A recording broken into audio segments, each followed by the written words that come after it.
Hello dear subscribers, today I will tell you how you can easily fix your error. So if likes not working on your Instagram app on iPhone, so you just like someone and you can't like, so it just unlike at this moment and you just can't like someone.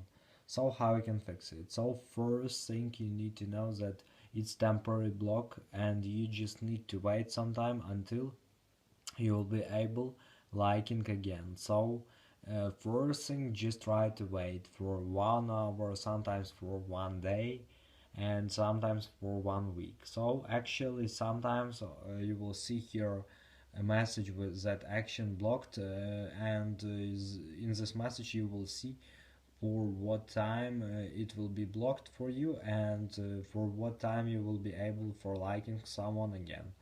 So another thing you can try, just change your network. So if you're using Wi-Fi, just try to use